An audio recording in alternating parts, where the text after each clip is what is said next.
Hello guys, Matthew here and welcome back once again to the Tech YouTube channel. I feel like this is a good year for peripherals, as once again in pretty short period of time I will be checking out yet another high-end mechanical keyboard, this one being from Razer, their updated BlackWidow Chroma V2 or version 2. Razer's BlackWidow series of gaming keyboards is probably one of their most familiar products, which is also one of the most equipped one. Before all, in focus here are their own Razer mechanical switches, this particular one having the green ones, which you can actually try without pulling the keyboard out of the box, thanks to this single switch sample in the right bottom corner. It actually serves the purpose of being a cool little keychain, and except it, in the box you'll also get your detachable palm wrist, which I'll check out a bit closer later on, and of course the keyboard itself. Compared to the previous generation, the new BlackWidow Chroma V2 brings in few subtle changes. Overall design direction and the simple construction of the outer shell is basically the same in relation to it. It also feels very sturdy and rigid, although it's mostly made out of plastic, while the finish has that kinda rough-like feel to it in a good way. One thing that pops out is this changed right top portion with LED indicators for num, caps lock and scroll lock, together with some specific Razer features, which are now surrounded with this glossy part, so they can probably stand out more. One thing you can also probably notice if you have a good eye for detail is that the font on the keycaps is different, and yes, it was changed, we don't have that Razer specific font anymore. Although I like this one more, I wish they've kept the white background highlight for multimedia and other hotkeys at the top row, as they were more visible like that. Speaking of being visible, as this model falls under Chroma lineup, which brings in RGB LEDs, the backlighting is evenly dispersed around the keys, only the bottom part around the space key seems a bit weaker backlighting wise, but only at a certain angle. Overall, I would like to see it being a tad brighter at its maximum level, which we by the way have 20 of those, which is although appreciated, but that's maybe a bit too much. I don't think that anyone needs so much increments. As I mentioned at the beginning of the video, this particular model comes in with Razer green switches made by Kale and Greetach, which are very tactile and clicky, basically very similar to the Cherry MX Blue switch with actuation point of 1.9mm. Although it sounds good and gives great feedback, it's not that suitable for gaming, as it needs a lot of force to be actuated, and after that it drops fast. On the other hand, it's pretty satisfying in terms of typing, that's for sure.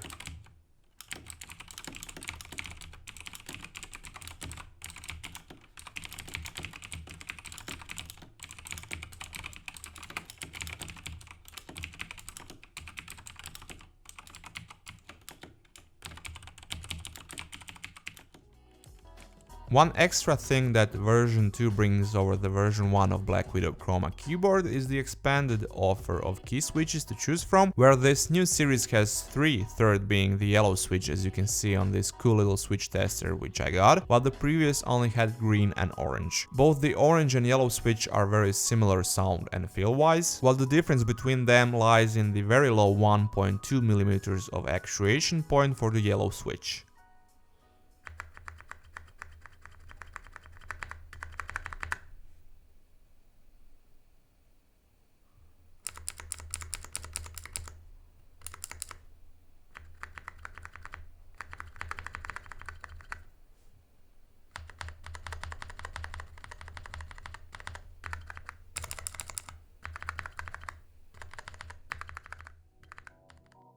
Overall, putting the switches on the side when it comes to your daily use, BlackWidow Chroma V2 definitely delivers, just as its predecessor, no complaints whatsoever, but that's not a surprise to begin with, as we have a pretty standard layout and design. On the other hand, thanks to the magnetic wrist rest with which it comes, experience of using it is bumped up to a new level. As you can see here, it's really big, so it will accommodate any hand size, and this very soft cushion-like padding makes it as comfortable as it can be. It's maybe just a bit too high for my taste, but overall a great and for majority of users very desirable add-on, and also, if you ask me, probably one of the best improvements over the previous version.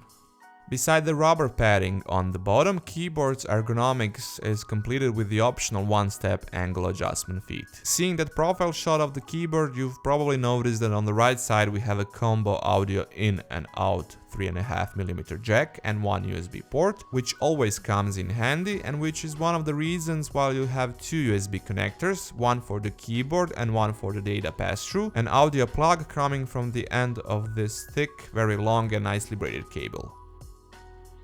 As the last piece of the puzzle, of course, we have the Razer Synapse software support, which rounds up the rest of the features and controls for the keyboard. Up here you can basically reprogram any key on the keyboard to another command, beside of course utilizing the dedicated column of 5 macro keys on the left. You can also record a macro function for them, being it here in the software or manually using the keyboard's shortcut.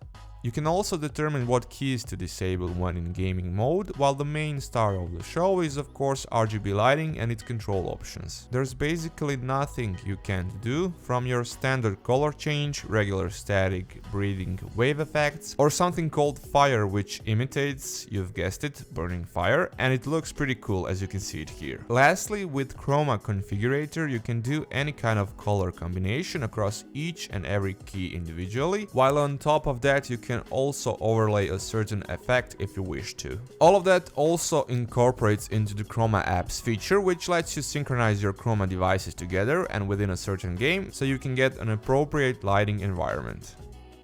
That's it guys for this time from me. Thank you once again for watching. Feel free to toss me a thumbs up if you like what you saw, that really helps me a lot. Leave a comment down below if you have any questions about the product or if you want to leave a suggestion, and of course feel free to subscribe for content further down the line, or you can just check out some of my other videos from before.